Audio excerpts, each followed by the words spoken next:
स्वागत है आप सभी का एक बार फिर से हमारे नए वीडियो के साथ।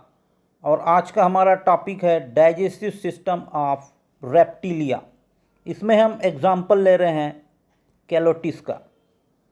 ये जो एनिमल है कैलोटिस, ये एनिमल लंग ब्रीदिंग एनिमल होता है, कोल्ड ब्लडेड है और वो भी पैरस क्रीपिंग टेट्रापोड है और इसलिए इसको क्लास रेप्टिलिया में इंक्लूड किया गया है। फाइलम इसका कार्डेटा है, सब फाइलम वर्टिब्रेटा है और सुपर क्लास इसकी ग्नैथोस्टोमेटा है। इसलिए कॉमनली इस कैलोटिस एनिमल को सामान्य रूप से गार्डन लिजार्ड कहा जाता है। इसलिए क्योंकि ये गार्डन एरिया में ज़्यादातर उपलब्ध रहता है, तो Calotes is commonly called garden lizard because it is commonly available in the garden area. It is also called blood sucker but it does not suck the blood. तो इसकी हम डाइजेस्टिव सिस्टम देखेंगे। वाइडली डिस्ट्रीब्यूटेड एनिमल है। इसका जो digestive system है, the digestive system is form of alimentary canal and digestive glands. तो alimentary canal और डाइजेस्टिव ग्लैंड से बना होता है। आहार नाल और पाचक ग्रंथियों के द्वारा इसकी डाइजेस्टिव सिस्टम बनी होती है। The alimentary canal start from the mouth and end in cloacal aperture. Mouth से प्रारंभ होती है और क्लोइकल एपर्चर में इसकी आहार नाल एलिमेंट्री कैनाल ख़त्म होती है। Calotes has the following digestive glands.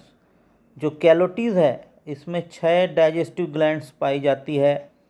Salivary glands, mucus glands, liver, pancreas, gastric gland and parietal glands. तो कुल मिला के डाइजेस्टिव सिस्टम 2 भागों में बटा है, alimentary canal, digestive glands. Alimentary canal में भोजन आता है और पचने का काम होता है और उसको पचाने का काम डाइजेस्टिव ग्लैंड्स से निकलने वाले जूस के द्वारा होता है।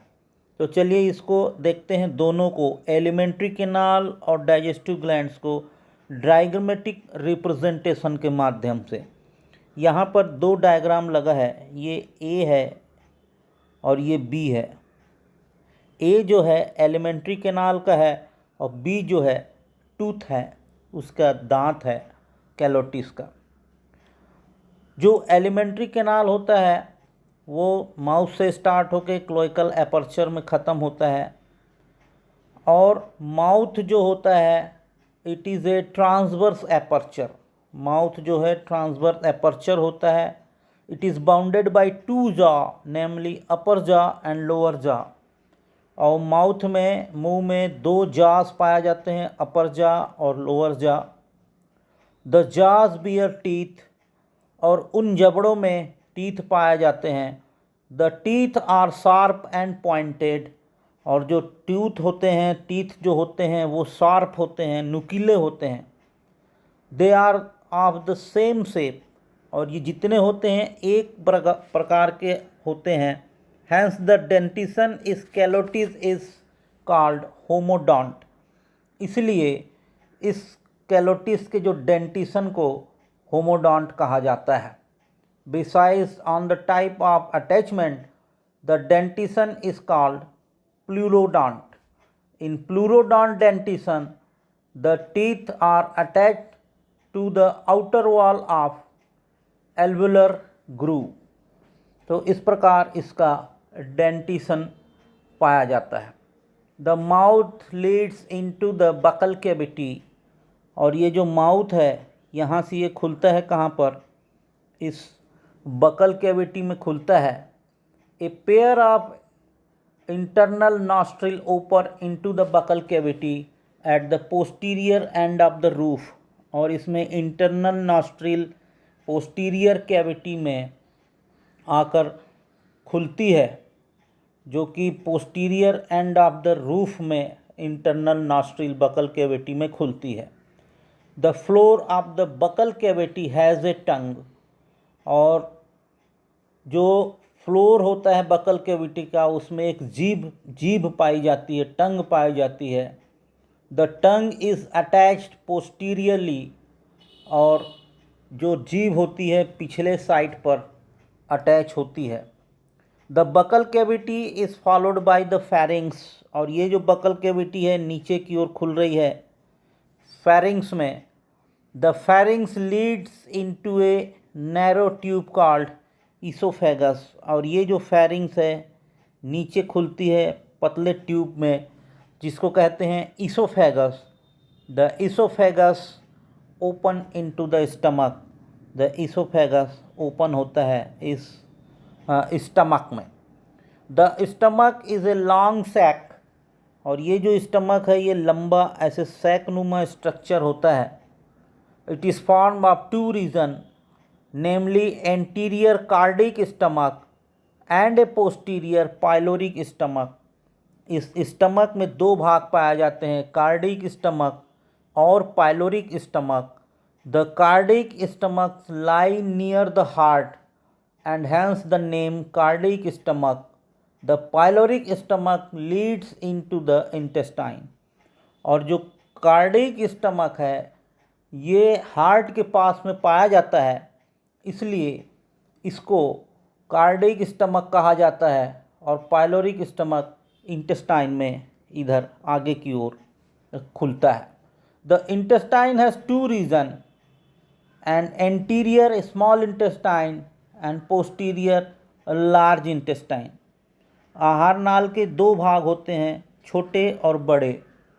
तो जो छोटा इंटेस्टाइन है वो छोटा होता है और लार्ज इंटेस्टाइन बड़ा होता है। The small intestine is further divided into anterior U shaped duodenum and posterior much coiled ileum. जो स्मॉल इंटेस्टाइन है ये फिर से डिवाइड होता है यू शेप, ये ऐसा यू शेप बना रहा है, इसको कहते हैं डियोडिनम, और जो क्वाइल्ड स्ट्रक्चर पाया जाता है इसको कहते हैं इलियम। ये स्मॉल इंटेस्टाइन के भाग होते हैं। The large intestine is a sac. Large जो इंटेस्टाइन है वो सैक लाइक स्ट्रक्चर में होता है। It is otherwise called rectum, और इसको कहते हैं रेक्टम। ये लार्ज इंटेस्टाइन का भाग होता है। The rectum leads into a cloaca which open out by the cloacal aperture, और ये क्लोइका में खुलता है और ये क्लोइकल एपर्चर के द्वारा बाहर की ओर खुल जाता है। तो डियोडिनम ऐसे मच क्वाइल्ड स्ट्रक्चर इलियम में आकर ऐसे खुलता है, और ये रेक्टम के द्वारा क्लोइकल एपर्चर से बाहर खुलता है। यहाँ छोटा सा सीकम पाया जाता है सेलुलोज के पाचन के लिए। तो इस प्रकार ये इसकी एलिमेंट्री कैनाल है। द डाइजेस्टिव ग्लैंड्स जो पाचन में मदद करती हैं उनमें पहली है salivary glands. These are unicellular glands located inside the buccal cavity. They are fewer in number and they secrete saliva, और इस बकल कैविटी के अंदर यहाँ पर सलाइवरी ग्लैंड्स पाए जाते हैं, और ये जो सलाइवरी ग्लैंड्स हैं इससे सलाइवा सिक्रीट होता है। दूसरे नंबर पर है mucus gland. These are unicellular gland located inside the buccal cavity. They secrete mucus. यहाँ पर म्यूकस ग्लैंड्स भी पाई जाती है, और ये जो म्यूकस ग्लैंड्स है ये म्यूकस सिक्रीट करने का काम करती है। तीसरे नंबर पर है liver. The liver of Calotes is large. ये है लीवर, और ये कैविटी लीवर जो है काफ़ी बड़ा होता है। It is form of two lobes, दो लोब का ये लीवर बना होता है। The two lobes are united anteriorly, और दोनों लोब ऊपर से जुड़े होते हैं। The upper part of liver is connected to the heart by a white cord of tissue called गम्बेसुलम cordis. The liver secrete bile, और ये लीवर जो है बाइल सिक्रीट करता है, बाइल जूस सिक्रीट करता है। The bile is stored in the gall bladder, और इसका जो लीवर का जो जूस है ये स्टोर किया जाता है गाल ब्लेडर में। The gall bladder is a small sac attach to the liver and is function as a reservoir for bile. तो इस प्रकार ये है लीवर जो कि इम्पॉर्टेंट डाइजेस्टिव ग्लैंड्स हैं। उसके बाद आता है पेनक्रियाज। नेक्स्ट नंबर पर ये पेनक्रियाज है। It is flat and elongated, चपटा और लंबा होता है। It is located in the loop of the duodenum. तो ये लूप जो बनता है डिओडिनम, ऐसे ये स्टमक आता है और यहाँ से ऐसा लूप बनाता है डिओडिनम। इसी लूप में यहाँ पर पेनक्रियास जो है पाया जाता है। It open into the anterior end of duodenum. और पेनक्रियास जो ओपन होता है एंटीरियर एंड में, डिओडिनम के एंटीरियर एंड में ओपन होता है। It secretes pancreatic juice which contain enzyme like trypsin, amylopsin, lipase. और ये पैनक्रियाटिक जूस निकालता है जिसमें एंजाइम्स पाए जाते हैं। उसके बाद नेक्स्ट है gastric gland. These are unicellular gland located inside the stomach. They secrete enzymes. और इस स्टमक के अंदर गैस्ट्रिक ग्लैंड्स पाए जाते हैं जो एंजाइम सिक्रीट करते हैं।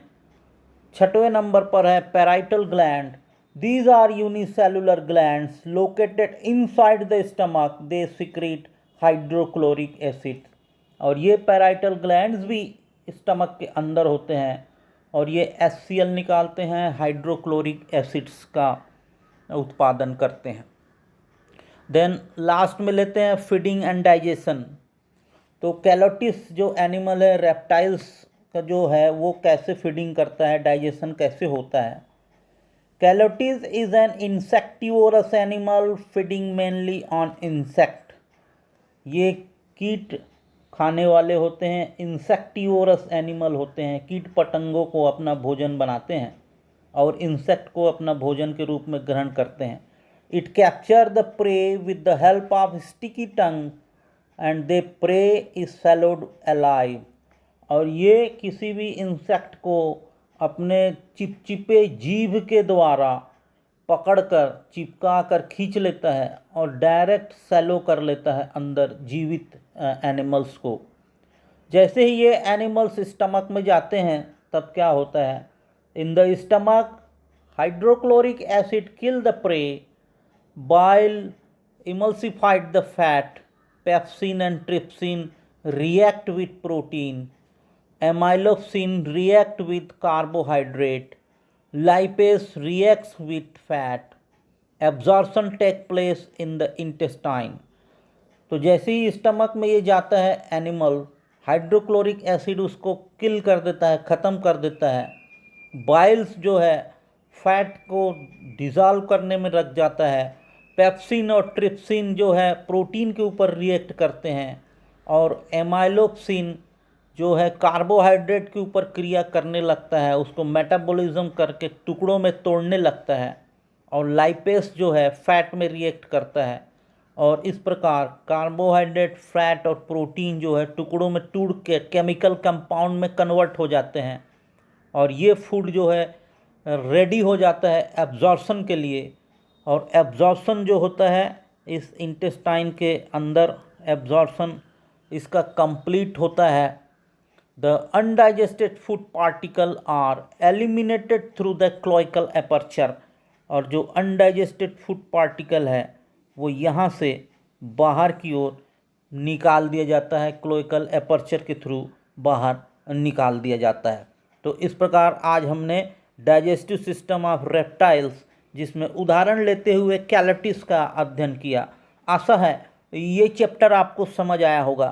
Thanks for watching. Thank you.